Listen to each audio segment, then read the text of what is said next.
예배 시작하도록 할게요. 헤세드 주일 예배 오신 여러분들을 주님의 이름으로 축복하고 환영합니다. 오늘 예배를 통해 주님이 주시는 사랑을 더 알아가는 그런 시간이 될 수 있도록 찬양으로 나아가도록 하겠습니다. 박수 치면서 찬양하도록 할까요?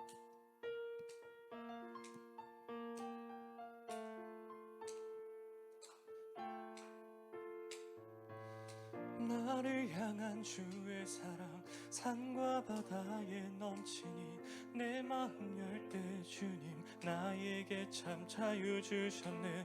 늘 진리 속에 거하며 나의 손을 높이 들고 언제나 주님의 사랑을 노래하리.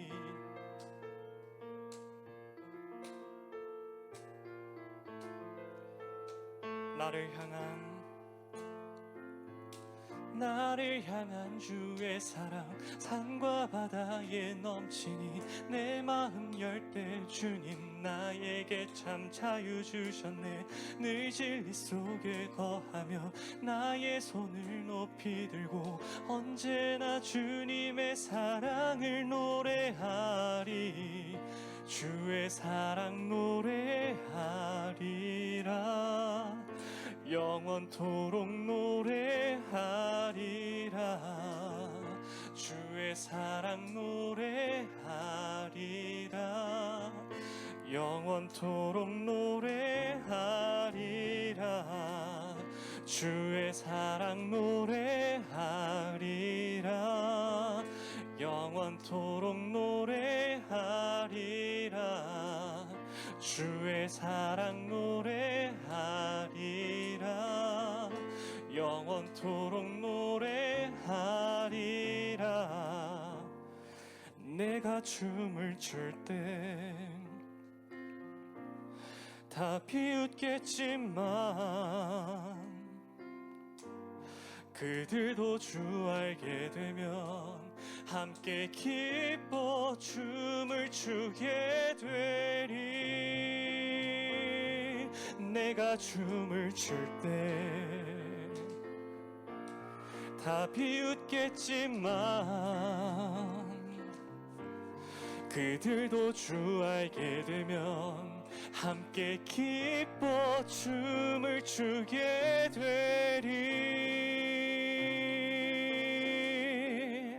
주의 사랑 노래하리라. 영원토록 노래하리라. 주의 사랑 노래하리라.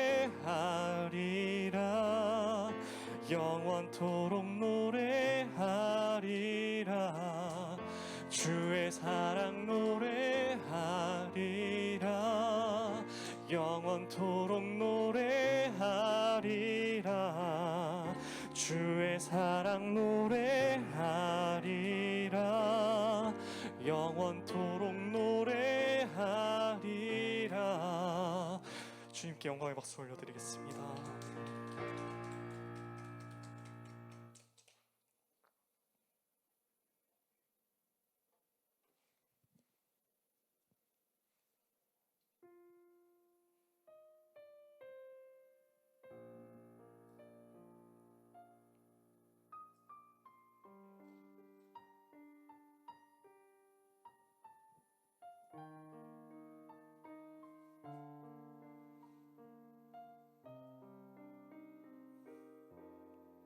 끝없는 반복, 허무와 실패 채우려 해봐도 채워지지 않네. 수치와 죄로 덮인 나의 삶 노력을 해봐도 벗어지지 않네. 자연스럽게 찾아오신 주 영원한 생명 보여주셨네. 주께로 나오라. 영원하신 주께 나오라. 사랑으로 안아주시는 변함없으신 나의 주. 주께로 나오라. 영원하신 주께 나오라. 내 죄까지 끌어 안으시는 변함없으신 나의 주. 끝없는 반복, 허무와 실패 채우려 해봐도 채워지지 않네. 수치와 죄로 덮인 나의 삶, 노력을 해봐도 벗어지지 않네. 자연스럽게 찾아오신 주, 영원한 생명 보여주셨네.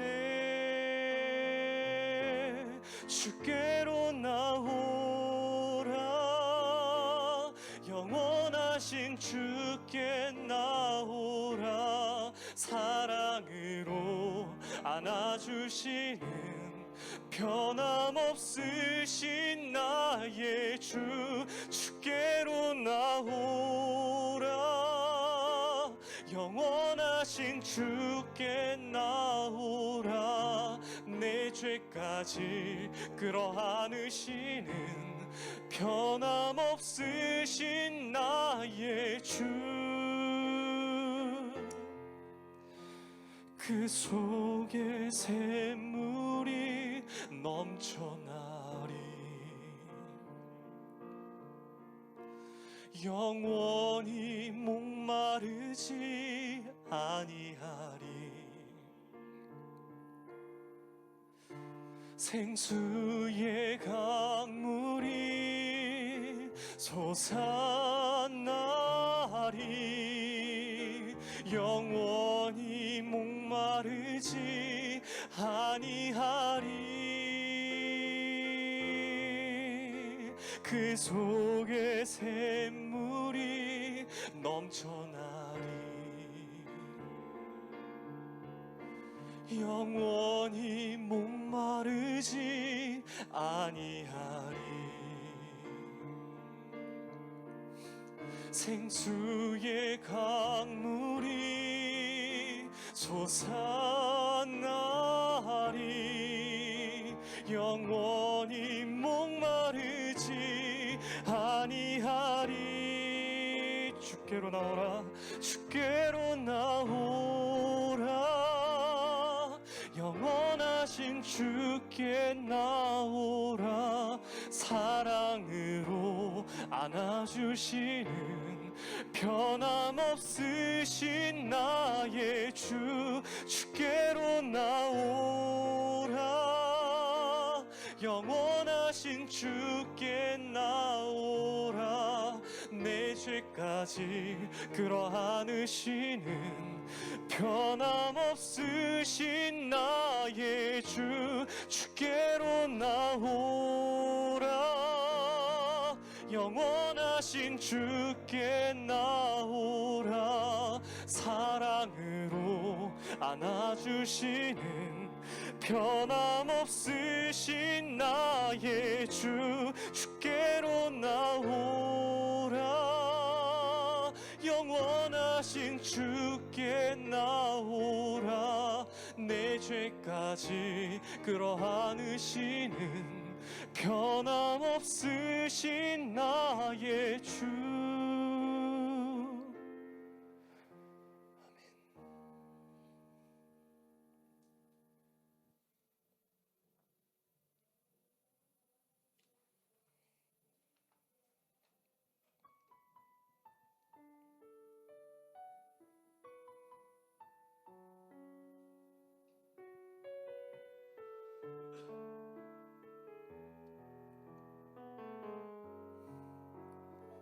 야곱은 날 외면하여도 주님은 날 보아주신다.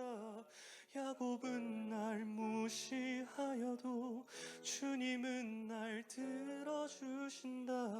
세상은 날 떠나갔지만 주님은 다만 안으신다.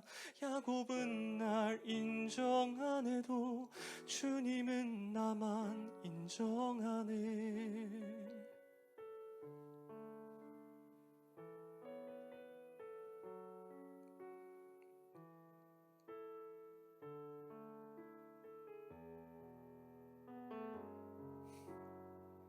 야곱은 날 외면하여도 주님은 날 보아주신다.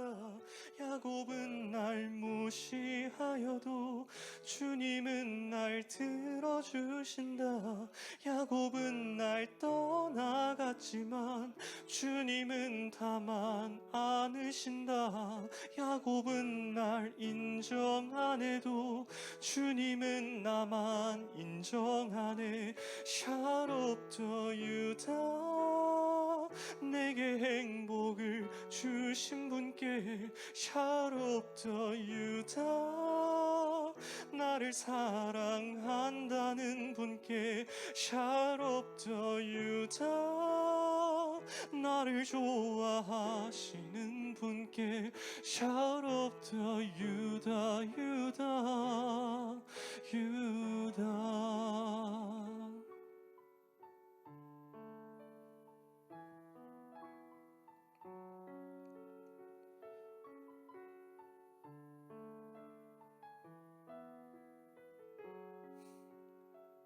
너는 아주 특별해.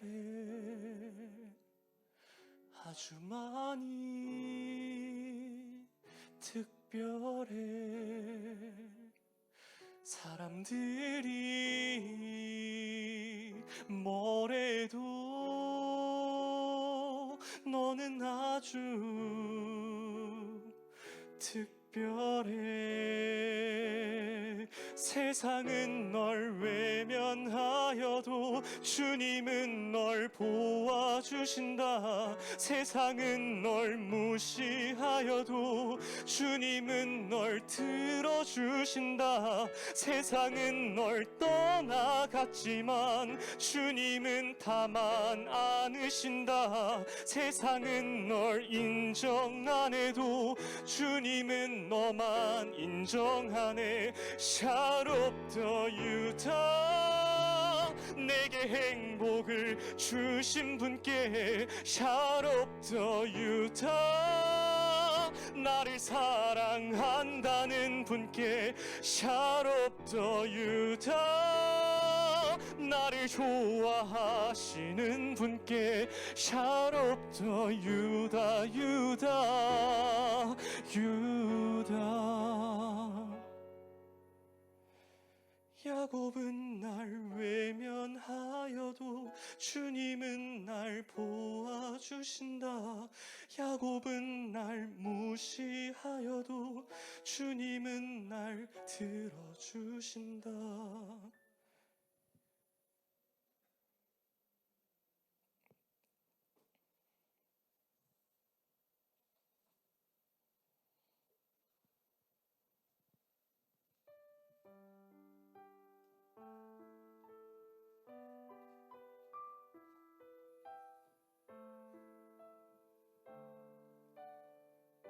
모든 상황 속에서, 모든 상황 속에서 주를 찬양할지라. 그는 너의 큰 상급,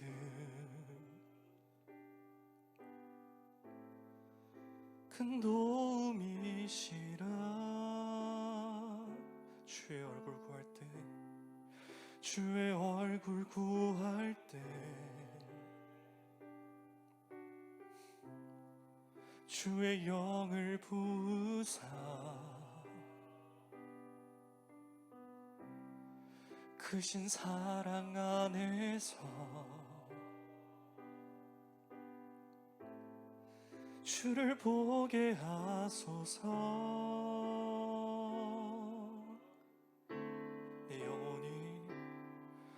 내 영혼이 확정되고 확정되었사오니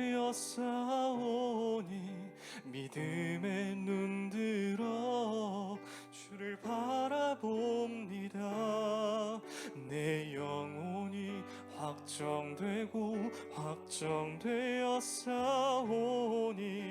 믿음의 눈들어 주를 바라봅니다.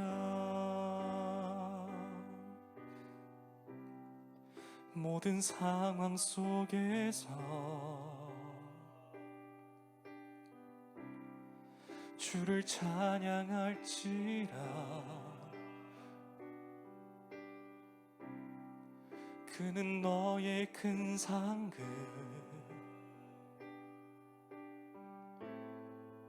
큰 도움이시라.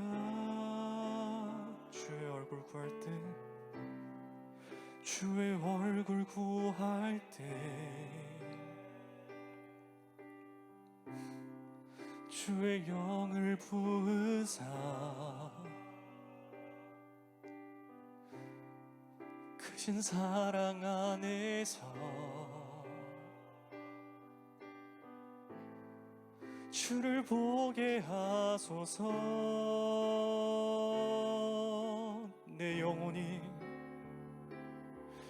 내 영혼이 확정되고 확정되었사오니 믿음의 눈들어 주를 바라봅니다. 내 영혼이 확정되고 확정되었사오니 믿음의 눈들어 주를 바라봅니다. 내 영혼이 확정되고 확정되었사오니 믿음의 눈들어 주를 바라봅니다. 내 영혼이 확정되고 확정되었사오니 믿음의 눈들어 주를 바라봅니다. 내 영혼이 확정되고 확정되었사오니 믿음의 눈들어 주를 바라봅니다. 내 영혼이 확정되고 확정되었사오니 믿음의 눈들어 주를 바라봅니다. 주를 찬양할 때 주의 나라 힘이 임했네. 주의 영원한 나라 주 보게 하소서.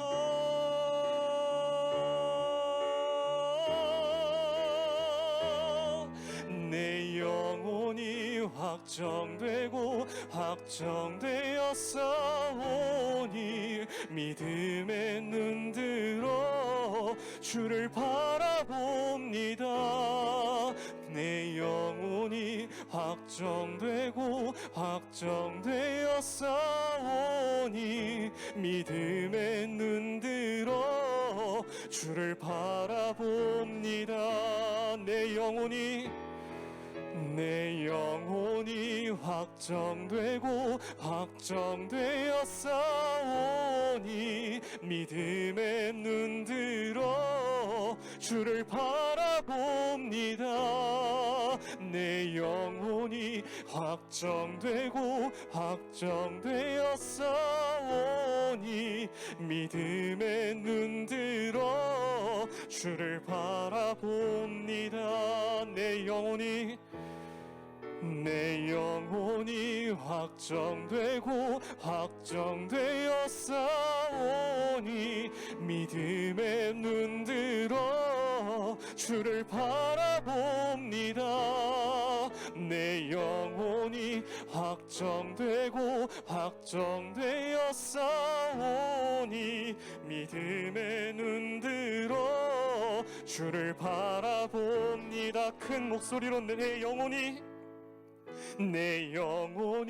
확정되고 확정되었사오니 믿음의 눈 들어 주를 바라봅니다. 내 영혼이 확정되고 확정되었사오니 믿음의 눈 들어 주를 바라봅니다. 목소리로 찬양하겠습니다.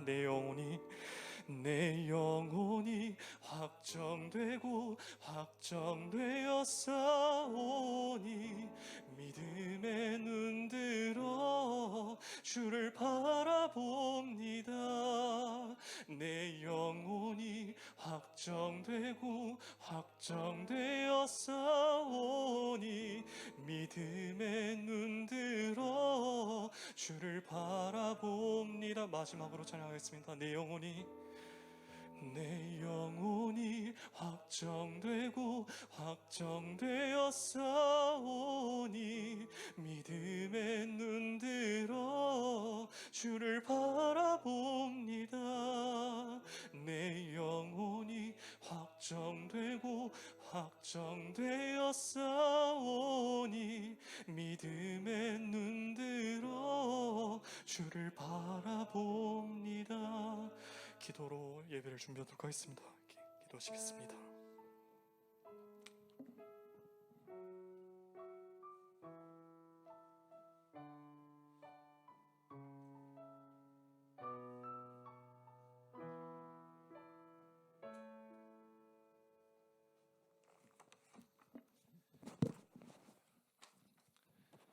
하나님, 오늘도 우리를 하나님 집으로 인도하여 주시고 하나님의 거룩한 날, 거룩한 마음으로 지키게 하여 주시니 감사를 드립니다.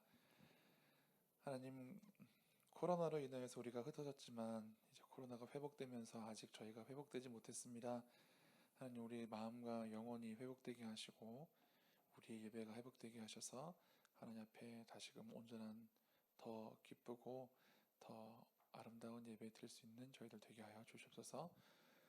오늘 예배 가운데 하나님 함께해 주시고 시정을 하나님께 득드립니다. 홀로 영광 받아 주시옵소서. 감사드리며 예수님 이름으로 기도드립니다. 아멘. 우리 다 함께 사도신경으로 우리의 신앙 고백하도록 하겠습니다. 나는 전능하신 아버지 하나님 천지의 창조주를 믿습니다.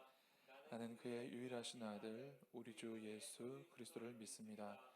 그는 성령으로 잉태되어 동정녀 마리아에게서 나시고 본디오 빌라도에게 고난을 받아 십자가에 못 박혀 죽으시고 장사된 지 사흘 만에 죽은 자 가운데서 다시 살아나셨으며 하늘에 오르시어 전능하신 아버지 하나님 우편에 앉아 계시다가 거기로부터 살아있는 자와 죽은 자를 심판하러 오십니다.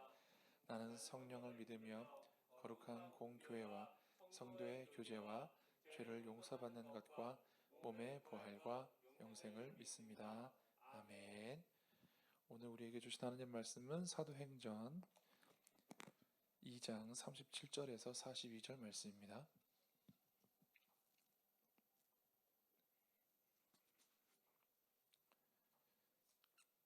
신약성경 사도행전 2장 37절에서 42절 말씀 다 함께 한 절씩 교독하고 마지막 42절 말씀 함께 봉독하겠습니다. 그들이 이 말을 듣고 마음에 찔려 베드로와 다른 사도들에게 물어 이르되 형제들아 우리가 어찌할꼬 하거늘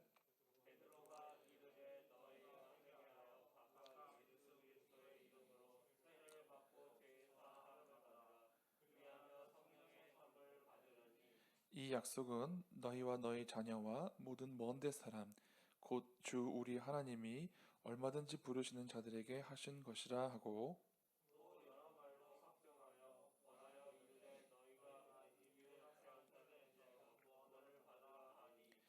그 말을 받은 사람들은 세례를 받음에 이 날에 신도의 수가 3,000이나 더하더라. 그들이 사도의 가르침을 받아 서로 교제하고 떡을 떼며 오로지 기도하기를 힘쓰니라. 아멘. 우리가 지금 사도행전의 말씀을 가지고 계속 몇 주 동안 이렇게 나누고 있는데요. 지난주에는 성령님이 임하시자 일어난 사건들에 대해서 저희가 함께 나눴습니다. 예수님께서 약속하신 그 약속의 말씀을 믿고 사람들이 모여서 기도하고 있을 때에 주님의 약속대로 성령님이 임하셨습니다.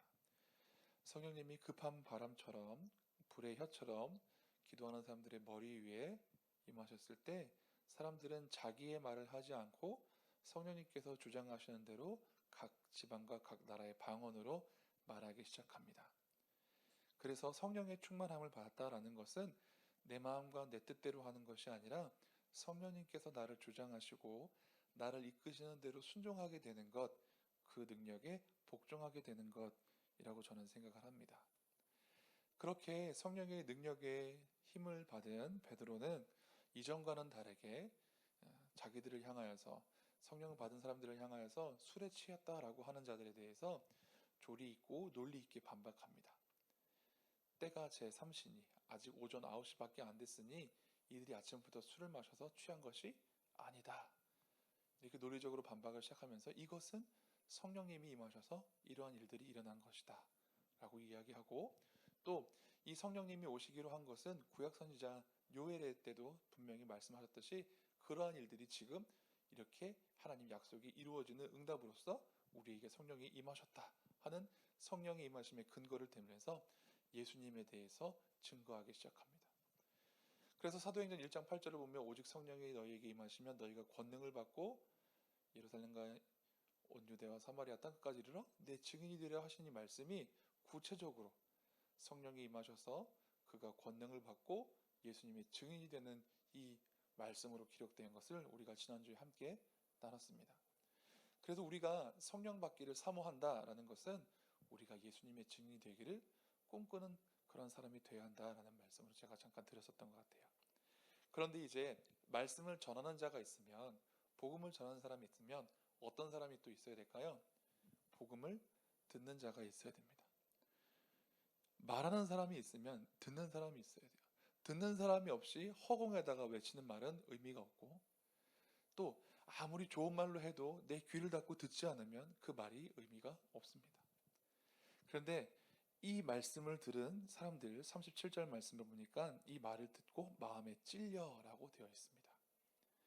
이 찔려라는 이 단어가 카테키니션이라는 이런 헬라어 단어가 있는데 때리다, 한 대 얻어맞다 이런 느낌인 거예요. 여러분, 늘 당연하게 생각하고 늘 별로 이렇게 중요하게 생각하지 않았던 것들이 어느 날 갑자기 깨달음이 얻어질 때 어떤 느낌을 받냐면, 사람들은 이런 표현합니다. 한 대 뒤통수를 얻어맞은 것 같은 느낌이라고 얘기를 해요. 세상 사람들도 그렇게 합니다. 근데 이 하나님의 말씀, 베드로가 전파한 예수 그리스도에 대한 복음의 말씀을 들었을 때 이 사람들이 그렇게 한 대 얻어맞은 느낌, 마음의 찔림, 마음에 관통당하는 느낌이 있었다라고 하는 것입니다. 주의해야 할 것은 이것은 그 사람들의 깨달음이 아니라 사실은 성령님의 깨닫게 하십니다. 베드로가 자기의 말을 한 것이 아니라 성령님의 인도하심을 따라 말을 했을 때 그 말에 권능이 임했다라는 것입니다. 그래서 우리는 할 수 있으면 어떤 말을 하는 사람이 되어야 하는가? 다른 사람들에게 영향력을 끼칠 수 있는 그런 권능의 말. 근데 그 말은 나에게 능력이 있는 것이 아니라 나와 함께 하시는 성령님의 능력이 있어야 한다는 것입니다. 가장 쉬운 예로 들면 이렇습니다. 성경을 읽어보면 느헤미야서에 이런 일이 있습니다. 느헤미야가 왕의 술 맡은 사람으로서 왕의 최측근에 있어서 그에게 이렇게 술을 대고 음식을 대는 그런 기미상궁과 같은 역할을 하는 사람이었는데, 고향에서 들려온 아주 슬프고 애통한 소식을 듣고 이 느헤미야가 마음에 근심하는 빛이 생겼습니다. 그런데 왕이 보고 느헤미야의 얼굴을 보고 그 수심이 가득한 것을 보고 네가 왜 안색이 그러냐라고 묻습니다. 자, 이것은 다른 의미로 하면 혹시 네가 나에게 독을 넣는 술을 주고서 나를 독살하려고 하고서 그걸 걱정하느냐, 근심하느냐 하는 뉘앙스의 말로 잘못하면 들을 수도 있는 거예요. 그런데 느헤미야는 그 짧은 순간에 하나님 앞에 묵도하였다라고 이야기합니다. 그리고 나서 느헤미야가 말을 할 때 왕의 마음이 열려지고, 그래, 그러면 내가 무엇을 해줄까? 내가 너를 그곳에 총리로 보내주고, 또 필요한 물품들을 너에게 보내주고, 주변 사람들이 방해하지 못하거나 공격하지 못하도록 내가 조서를 써주겠다 하는 일들이 일어납니다. 느헤미야가 기도하고 말한 것, 이것이 우리 믿는 사람들이 하나님의 능력을 힘입어서 말하는 그런 말이라고 저는 생각을 합니다. 말이 많으면 실수가 많고요. 말이 많으면 굴레가 씌워져서 나중에 지키지 못하는 말들도 참 많이 늘어납니다.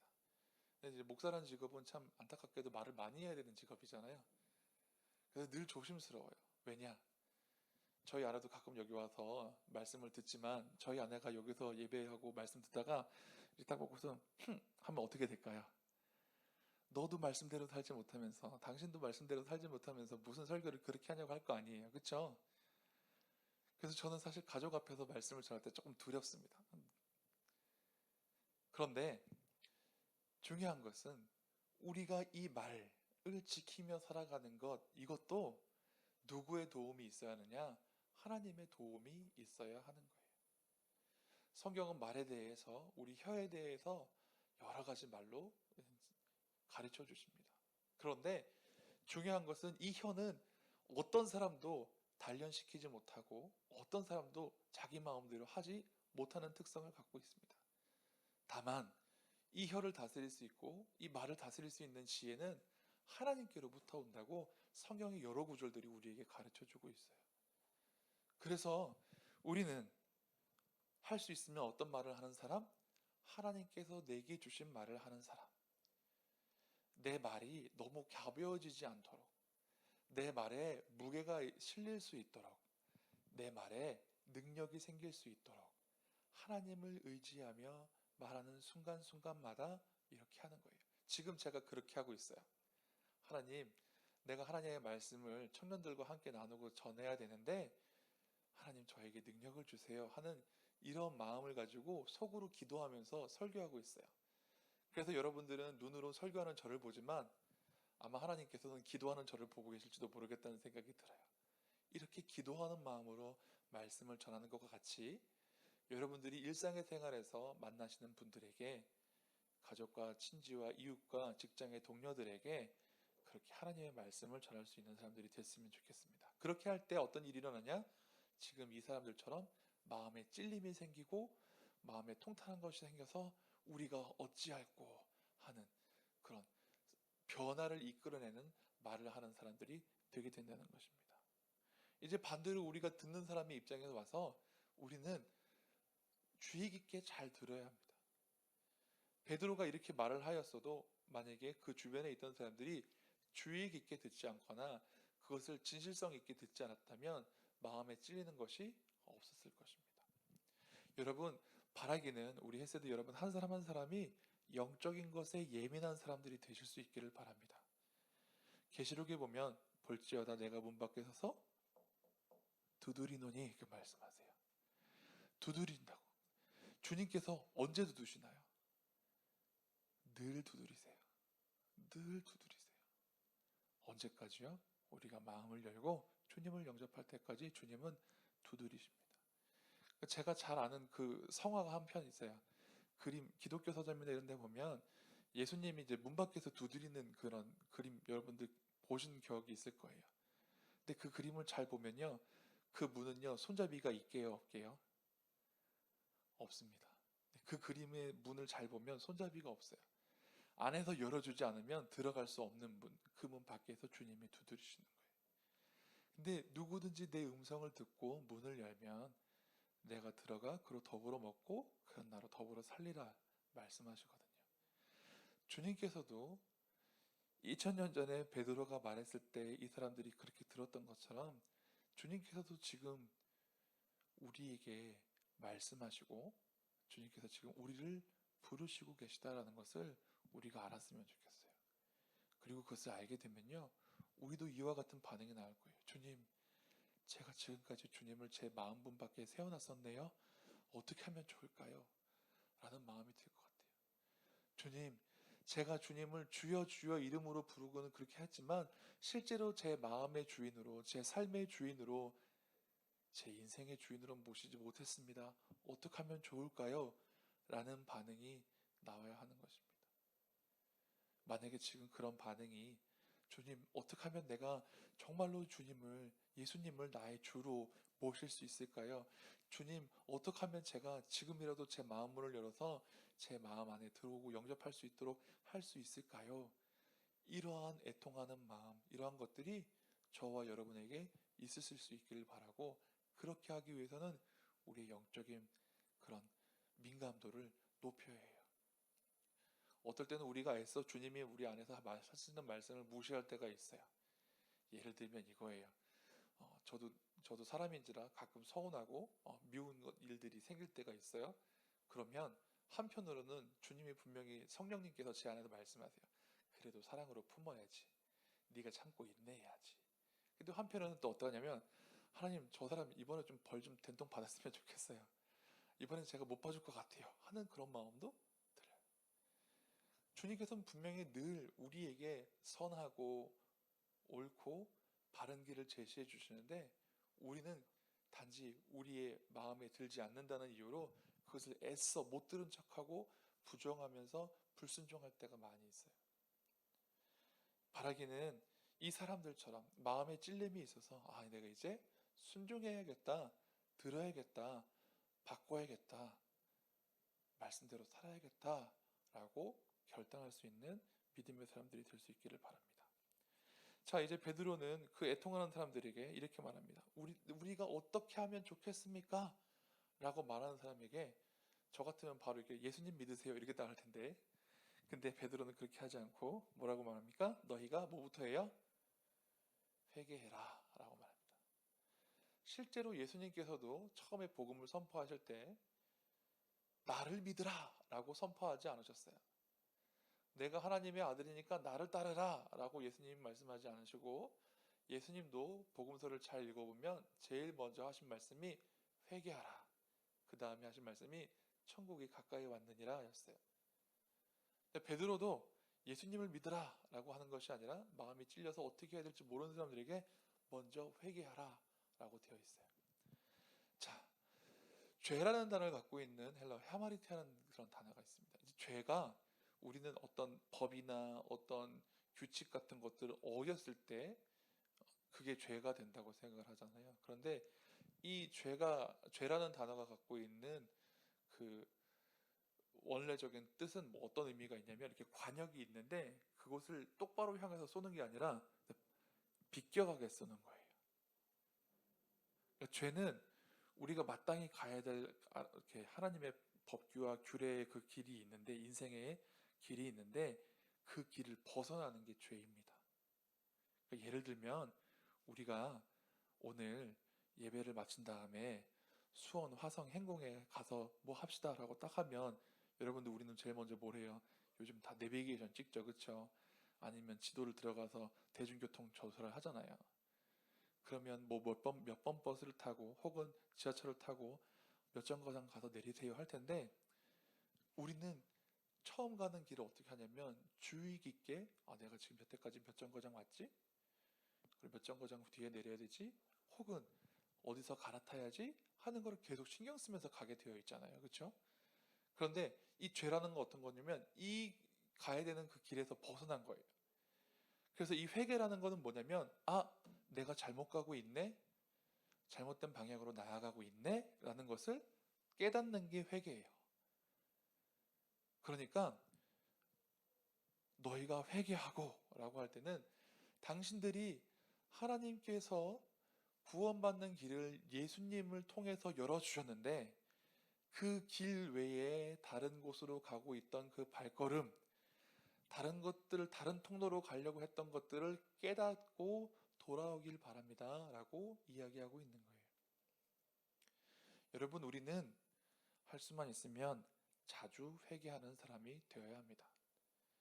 그 얘기는 자주 죄를 지어라 라고 하는 말씀이 아니라, 이 회개가 갖고 있는 단어의 의미가 뭐라고요? 깨닫다, 지난 다음에 깨닫다 라는 뜻을 갖고 있기 때문에 항상 내가 어디에 있는지, 내가 무엇을 하는지, 내가 누구와 함께 하고 있는지를 자각하고 깨달아야 한다는 것이에요. 사실 마음을 놓고 정신줄을 놓다 보면요, 그냥 흘러가고 있어요. 요즘 저희 아이들을 보면 간혹 그래요. 저도 유튜브나 이런 걸 보는 걸 좋아하는데요. 희한한 건 이게 유튜브 알고리즘이 희한하게 계속 제가 좋아하는 것들만 이렇게 소개하게 되잖아요. 그럼 어쩌다 보면 이렇게 계속 보게 돼요. 근데 저는 어른이니까 이제 어느 정도 절제가 되는데 저희 아이들이 절제가 안 되는 거예요. 특히 막내는 그냥 습관적으로 아침에 일어나면 학교 안 가는 날 그냥 텔레비전을 자기가 켜요. 그래서 그렇게 누워서 봐요. 전 도무지 봐도 이해가 안 되고 도무지 봐도 재미가 없는 이상한 게임 같은 것들을 틀어보고 막 보고 있어요. 근데 거기에 빠지다 보면요, 옆에서 엄마가 이제 나와서 씻어라, 이제 밥 먹자, 이제 어디 가야지, 책 읽자, 이런 게 안 들리게 돼요. 분명히 옆에 있고 말하면 대답을 하는데 그냥 거기에 빠져서 자기를 조절을 못해요. 그런데 저희 아이의 모습을 보면서 혹시 내가 하나님 앞에서 그런 모습으로 있는 것은 아닌가? 하나님은 계속해서 제위야, 너 이렇게 해야지. 제위야, 지금은 네가 깨어서 기도해야 될 텐데, 제위야, 너에게 맡겨준 영혼들 위해서 네가 무엇을 하고 있느냐? 하나님 계속 그렇게 물으실 텐데, 제가 그것들을 깨닫지 못하고 알지 못한 채로 그냥 습관적으로 저에게 주어진 일들이라고 생각하고 그렇게 목회를 하고 있는 것은 아닌지라는 염려와 두려움이 있었어요. 여러분, 매일 거의 반복되는 생활이시죠? 별다를 것 없다고 하셔서 익숙해지셨죠? 그래서 특별히 내가 하나님께로부터 더 멀어졌거나 더 가까워졌다는 그런 느낌이 없이, 그런 반성 없이 그러고 지내고 있지는 않습니까? 그러나 여러분, 우리는 자주 회개하는 사람, 죄를 많이 지어서 자주 회개하는 사람이 아니라 자기를 자주 돌아보고 내가 어디에 있는지, 어느 위치에 있는지, 마치 처음 가는 그 길, 내비게이션의 안내에 따라서 실수하지 않고 잘 갈 수 있는 그런 사람이 되어야 합니다. 중요한 것은 내비게이션 타고 잘못 가는 길은 얼마든지 돌아갈 수 있고 이렇게 다른 길이 있어요. 하지만 구원받는 길은 예수 그리스도 한 분밖에 없습니다. 예수님만 진리이시고 예수님만 참 길이시기 때문에 예수님이 아닌 다른 길로 가고 있다면, 그 예수님이 나의 주인 된 삶을 살고 있지 않다면 우리는 언제든지 점검하면서 다시금 내 주인의 자리에 예수님을 모시는, 내 마음의 보좌에 예수님을 모시는 그런 사람들이 되어야 한다는 것입니다. 자, 이 사람들이 이제 회개합니다. 그러면 회개한 결과로 무엇이 일어나는가? 죄사함을 얻습니다. 회개하여 각 예수 그리스도의 이름으로 세례를 받고까지 이렇게 중간에 가운데 있는데요. 이것이 무엇이냐? 죄를 깨닫고 나를 구원해 줄 분은 누구밖에 없다고요? 예수님밖에 없다라는 것을 많은 사람들 앞에 시인하는 행위가 세례예요. 물론 간혹 여러 가지 사정이 있어서 세례를 특별히 병상에 누워 계신 어르신이나 이제 돌아가시기 직전에, 임종 직전에 이렇게 가서 하시는 경우도 있고요. 하지만 원래는 세례는 어떤 의미를 갖고 있냐면, 많은 사람들 앞에 내가 이제 예수님을 나의 구주로 믿습니다라는 자기의 믿음을 표하는 거예요. 그러니까 이거예요. 회개를 했잖아요. 회개는 얼마든지 속으로 할 수 있을 수도 있어요. 내 안에서 하나님 앞에만 할 수 있어요. 그러나 이 회개의 표를 많은 사람들에게 알리는 것, 많은 사람들에게 나타내는 것. 그래서 신앙은요, 속으로만 하는 게 신앙이 아니에요. 신앙은 삶으로 나타나요. 여러분들의 믿음이 뭘로 나타난다고요? 삶으로 나타나요. 한 주간 동안에 여러분들의 삶을 생각해 보시고 그게 과연 그 삶이 나의 신앙의 삶이었는가, 그냥 내 삶이었는가 한번 돌아보시기를 바라요. 이들은 마음에 찔림이 있어 회개하였습니다. 회개하고 난 다음에 이제 내가 예수님의 사람으로, 하나님의 자녀로 살아가는 것을 많은 사람들 앞에 선포하고 많은 사람들에게 알립니다. 사실 저도 이거 되게 두려워해요. 마트에서 누가 목사님 이러고 보면 제가 좋아할까요? 아유, 여기서 목사 알아줘서 감사해요. 아유, 권사님 이렇게 아니고 조용하세요. 이러고 싶을 때가 많아요. 네? 어디 돌아다니는데 갑자기 목사님 그러면 제가 마음이 나를 목사로 알아주시는 분들도 계시고 정말 기쁘고 보람된데 이런 마음보다는 혹시 누가 볼까봐 다른 사람들이 볼까봐 창피하고 부끄러운 마음이 들 때가 있어요. 왜 그럴까요? 내가 하나님의 사람이지만 하나님의 사람으로서 떳떳하고 당당한 삶을 산다고 스스로는 생각하지 못하기 때문에 부끄러운 마음이 드는 거예요. 저는 여러분들이 세상에서 살 때 그리스도인으로서 부끄럽지 않은 삶을 살기를 바랍니다. 아니 목사님도 그렇게 못 사는 것 같은데 저희 보고 그렇게 살라고요? 아니요. 제가 그렇게 못 사니까 여러분들은 저보다 나아야죠. 여러분들은 저보다 나으셔야 돼요. 아니 우리 함께 그렇게 나아져야 해요. 할 수만 있으면 예수님을 부끄러워하지 않는 삶. 사실 예수님을 부끄러워하지 않는 것이 아니라 예수님을 믿는 사람으로서의 부끄러운 삶을 살고 있는 자신이 부끄럽겠죠. 그래서 우리는 이 두 가지가 있어야 돼요. 예수님을 부끄러워하지 않는 것이 첫 번째고요. 두 번째는 그분 앞에서 내가 부끄럽지 않는 삶을 살아야 되는, 이것이 예수 그리스도의 이름으로 세례를 받고의 의미예요. 내가 마음에 찔려서 회개하면 이전에 부끄럽고 후회되는 것들 앞으로는 하지 않으면서 살기로 다짐하고 많은 사람들한테 알리는 행위, 이것이 바로 예수 그리스도의 이름으로 세례를 받고의 의미예요. 신앙은 그냥 눈에 보이지 않는 믿음도 있지만 눈에 보이는 믿음이 있어요. 예를 들면 이런 거예요. 어떤 사람이 하나님 저에게 좋은 믿음 주세요 이랬더니 하나님께서 큰 시험을 주셨어요. 그래서 이 사람이 묻죠. 하나님, 저는 하나님한테 구한 것이 좋은 믿음이었는데 왜 저에게 이렇게 감당하기 어려운 큰 시험을 주셨습니까? 그 큰 시험 감당할 수 있는 게 좋은 믿음이야. 하나님 그렇게 말씀하셨대요. 좋은 믿음은 아무 문제 없고 아무 근심 없고 아무 염려 없을 때 좋은 믿음인지 나쁜 믿음인지 알 수가 없습니다. 그런데 이 좋은 믿음은 언제 나타나느냐? 힘들고 어려운 일, 내가 감당하기 정말 상상조차 하기 힘든 어려운 일들, 그런 일들 만날 때에 이 믿음이 보이는 거예요. 여러분, 우리의 믿음은 어디 전시관이나 어디 좋은 그런 전시실에 막 고이 모셔놓은 그런 보물 같은 그런 믿음이 아니라 세상에서 부딪히면서 써야 되는 그런 믿음이에요. 영적인 전쟁을 하면서 살아가면서 사용해가지고 부딪혀가는 그런 믿음이에요. 근데 그런 믿음이 부딪히는 가운데 연단되어지고 잘 연마되어서 더 멋지고 더 아름답게 빛날 수 있는 믿음이 될 수 있을 거라고 저는 또한 믿습니다. 그렇게 세례를 받으면 하나님께서 해주시는 게 있어요. 그것은 바로 죄사함입니다. 너무 감사하죠. 우리는 스스로 씻을 수가 없어요. 저도 가끔은 목욕탕 가서 등을 좀 밀었으면 좋겠어요. 시원하게. 맨날 이렇게 닦는데 이거 가지고는 성이 안 차요. 누가 벅벅 밀어줬으면 좋겠어요.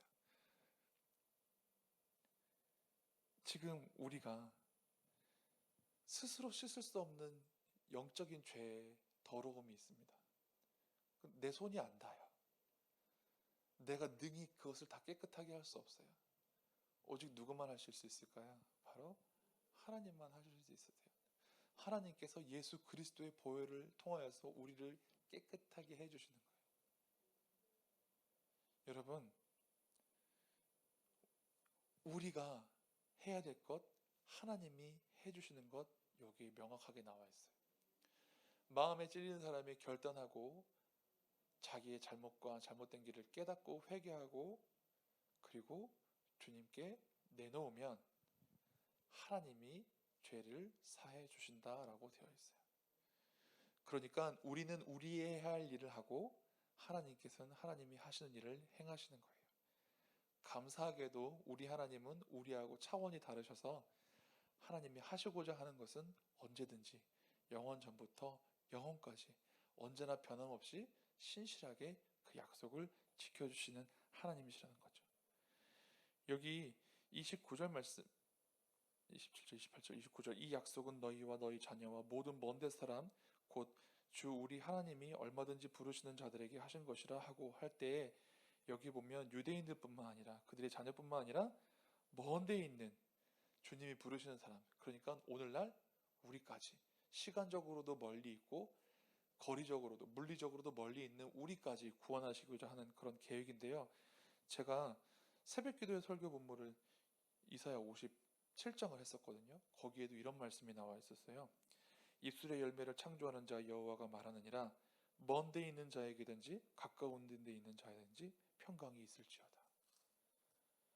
예수님이 오시기 전 800여 년 전에 8세기 전쯤에 활동하던 선지자 이사야를 통해서도 하나님의 구원은 하나님의 택하시고 부르신 요 이스라엘 민족뿐만 아니라 멀리 있든지 가까이에 있든지 하나님께서 구원하시고자 하는 모든 사람들을 향해서 열려 있음을, 약속되어 있고 예비되어 있음을 선지자 이사야를 통해서는 말씀하셨는데, 예수님 부활 승천하신 후에 고기 잡던 어부였던 베드로의 입술을 통하여서도 이 약속은, 이 구원은 지금 여기 모여 있는 우리뿐만 아니라 너희들의 자녀뿐만 아니라 시간적으로도 멀리 있고 거리적으로도 멀리 있는 자들까지 하나님께서 부르시고자 하는 모든 사람들에게 주시는 구원이다라고 선포하고 있습니다.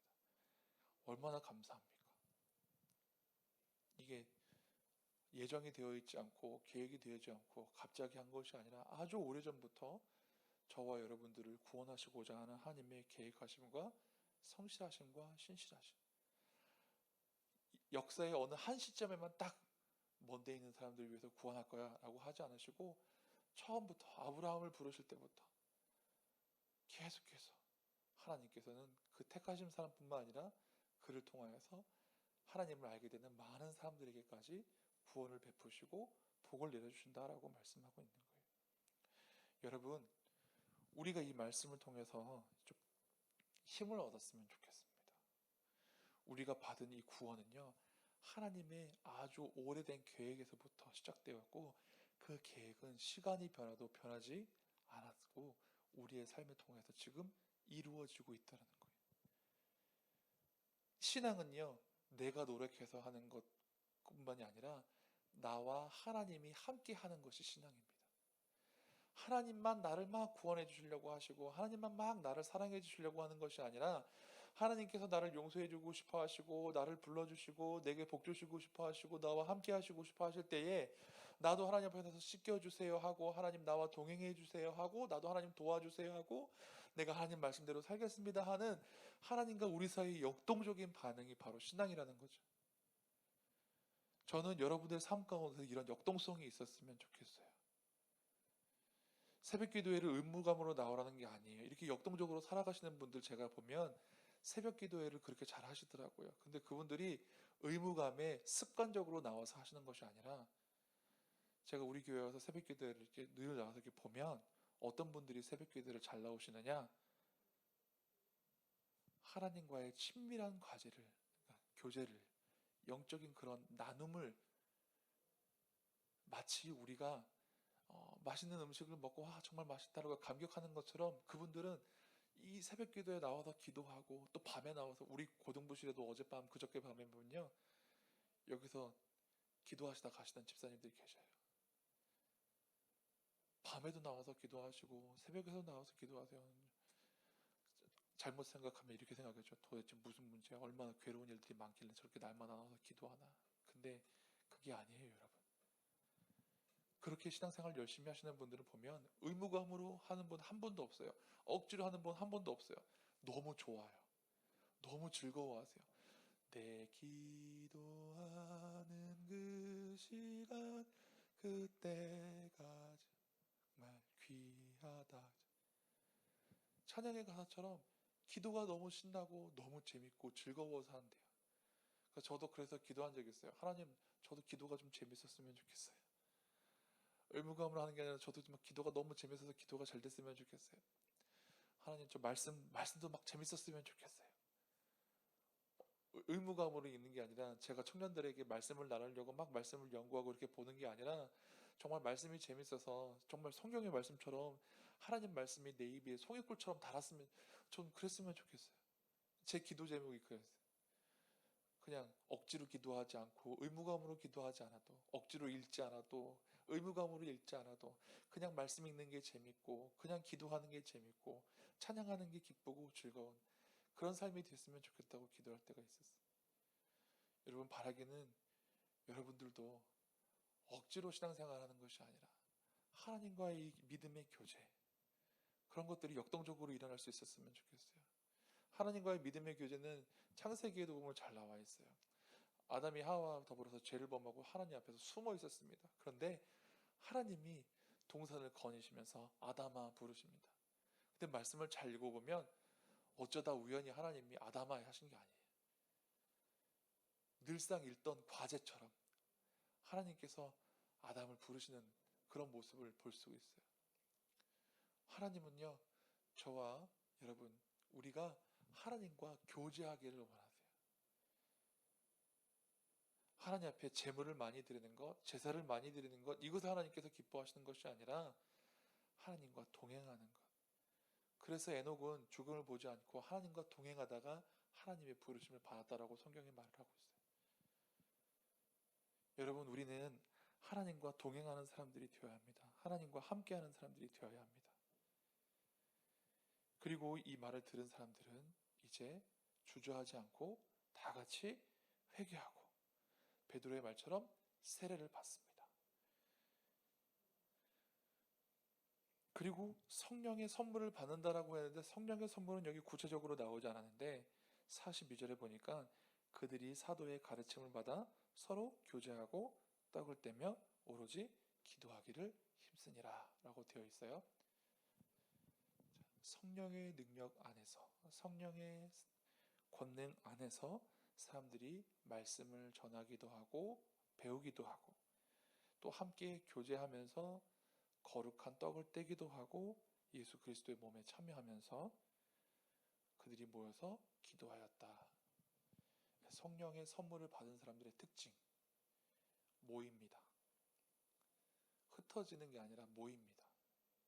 사도행전을 잘 읽어보면요, 영적인 부흥이 일어나면 사람들이 막 모이기 시작해요. 근데 그 막 모이는 걸 하나님이 흩으셔요. 교회의 핍박이나 이런 것들을 통해서 하나님이 흩으셔요. 그러면 또 흩어진 사람들이 또 어떻게 해요? 거기 가서 또 모여요. 교회가 성장하고 교회가 이렇게 부흥하고 교회가 세상 곳곳에 넘치는 걸 보면 교회는 어디 가든지 성령님의 권능이 나타나면 잘 모이게 됩니다. 그리고 그 잘 모이는 것을 하나님이 전도하고 많은 다른 영혼을 구원하시고자 하려고 흩으실 때가 있어요. 저는 우리 헤세드가 잘 모였다가 이제 흩어졌잖아요. 이제 다시 잘 모일 그런 사이클이 돌아왔다고 저는 믿어요. 한때는 우리 잘 모였었잖아요. 그렇죠? 코로나 직전까지. 근데 지금 다 흩어졌잖아요. 근데 다시 모이게 하실 거라고 믿어요. 근데 여기에서만 모인 게 아니라 이 자리에 있다가 흩어진 사람이 있죠. 결혼해서 가기도 하고요. 직장 문제로 고향으로 내려가기도 하고요. 서울로 가기도 하고요. 용인으로도 가기도 했어요.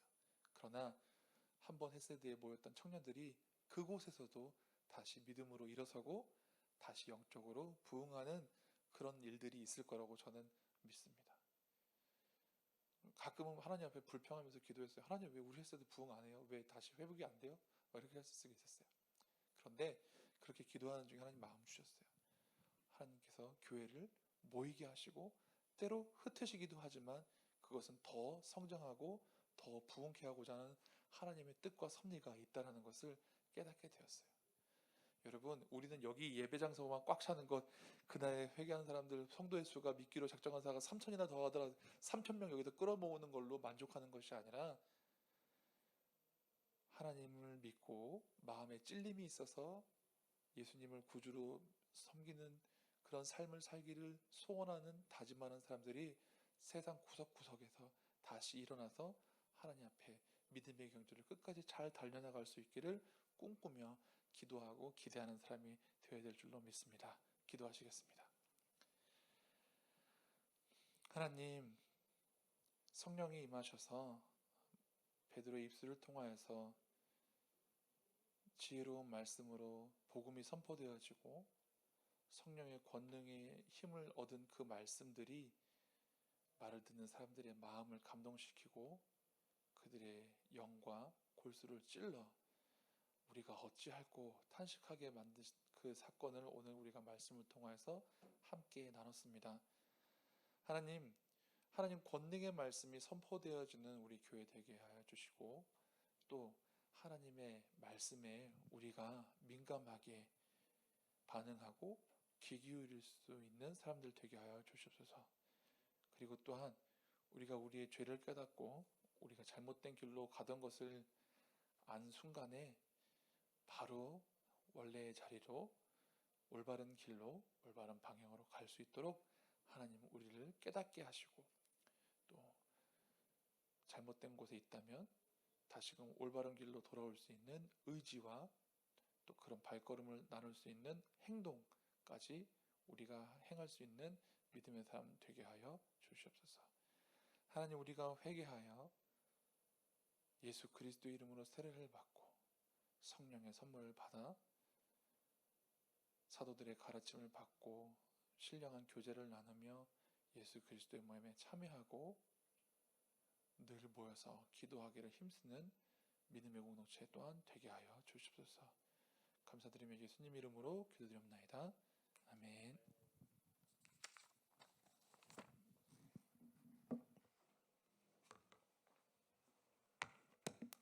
호원 찬양 드리겠습니다.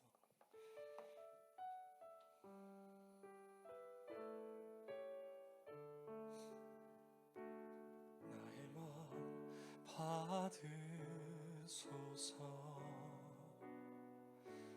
오셔서 주님의 처소 삼으소서. 나의 전부이신 주여 내 마음을 받아주소서.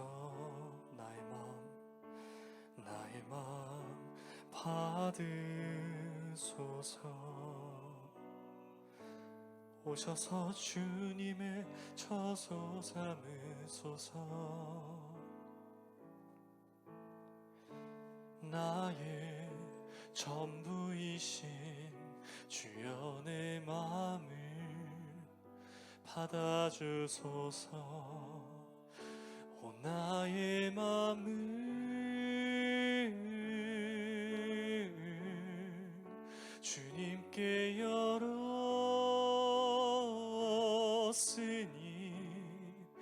주여 내게 오셔서 내 맘에 거하여 주옵소서.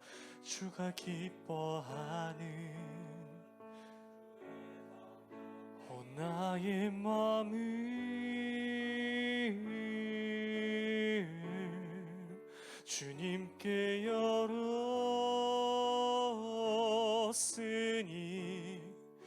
주여 내게 오셔서 내 맘에 거하여 주옵소서. 주가 기뻐하는 주의 성전 되게 하소서. 나의 마음 받으소서. 오셔서 주님의 처소 삼으소서. 나의 전부이신 주여 내 마음을 받아주소서. 아멘. 기도드리겠습니다. 사랑과 은혜가 충만하신 하나님 아버지, 지난 한 주간 하나님의 크신 사랑과 은혜를 주심에 감사드립니다. 주님께서 한없는 사랑을 베푸신 것을 알고 있사옵니다. 한 주간 힘들고 고된 시간 속에서도 주님의 사랑으로 잘 이겨내고 버텨올 수 있었습니다. 한 주가 지나서 다시 교회로 이 시간 예배를 드릴 수 있는 이 자리에 오게 해주심을 감사드립니다. 지금 이 시간에 하나님께서 주신 말씀을 통하여 깨달음을 얻고 주님이 주신 말씀을 알아갈 수 있는 시간을 주신 것에 한없이 감사드립니다. 항상 일상 속에 지쳐서 주님이 주신 말씀을 잊고 살아가는 저의 모습을 항상 너그럽게 봐주시고 항상 변함없는 사랑을 주시는 것을 알고 있사옵니다. 항상 감사드리며 예수 그리스도의 이름으로 기도드립니다. 아멘.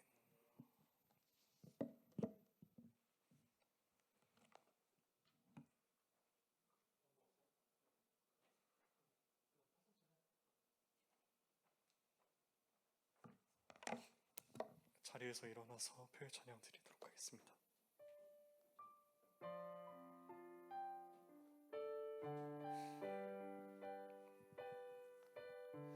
지금 이 순간에도 신음하며 기다리는 모든 피조물은 우리 주의 자녀들이 나타나길 곤히 기다리네. 주가 우리에게 맡겨주신 이 땅의 모든 생명들은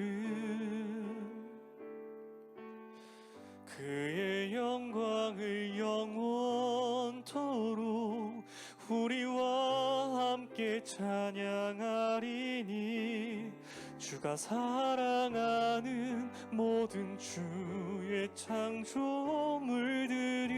주의 계획 따라 회복되길 원하네.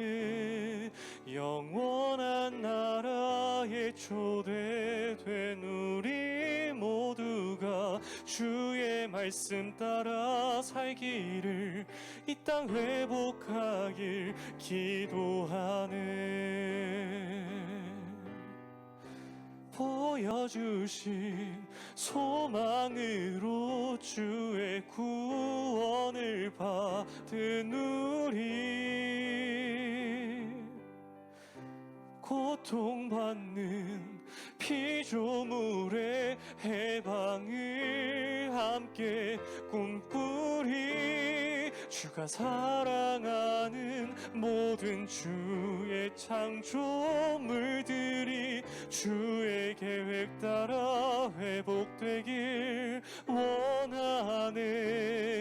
영원한 나라에 초대된 우리 모두가 주의 말씀 따라 살기를 이 땅 회복하길. 주가 사랑하는 모든 주의 창조물들이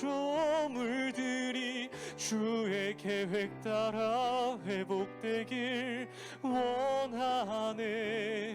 영원한 나라에 초대된 우리 모두가 주의 말씀 따라 살기를, 말씀 따라 살기를, 말씀 따라 살기를 이 땅 회복하길 기도하네.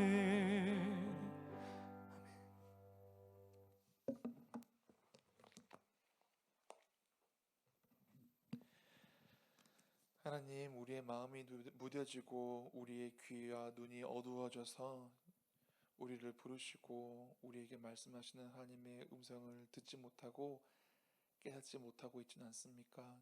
하나님, 우리의 눈과 귀를 열어주시고 우리의 굳은 마음을 제거하여 주시고 부드러운 마음 주셔서 우리를 부르시고 의의 길로 이끄시는 하나님의 음성에 귀 기울이며 순종하며 나아갈 수 있는 믿음의 사람들 되게 하여 주십소서. 우리 스스로를 늘 깨어 돌아보게 하시고 잘못된 길로 가고 있는 것 돌이켜서 하나님 기뻐하시는 길로 순종함으로 나아가게 하여 주십시고, 우리의 신앙이 보이는 신앙이 되게 하여 주시고 우리의 믿음이 삶으로서 드려지는 산 제물 되는 그런 거룩한 믿음 되게 하여 주십소서. 이제는 우리 주 예수 그리스도의 크신 은혜와 하나님 아버지의 극진하신 사랑하심과 성령님의 감화 감동 교통 인도하심이 하나님의 부르심과 그 말씀에 마음에 찔려 어찌할꼬 탄식하며 깨닫는 죄를 깨닫는 대로 돌이켜서 의의 길로 살아가기를 다짐하며 하나님 말씀에 순종하고 내 마음의 중심의 보좌에 주님을 모시기를 소원하는 사랑하는 우리 세대 청년들의 머리에와 그들의 가정과 일터와 장래 위에 지금부터 영혼까지 함께 해주시기를 간절히 축원하옵나이다. 아멘.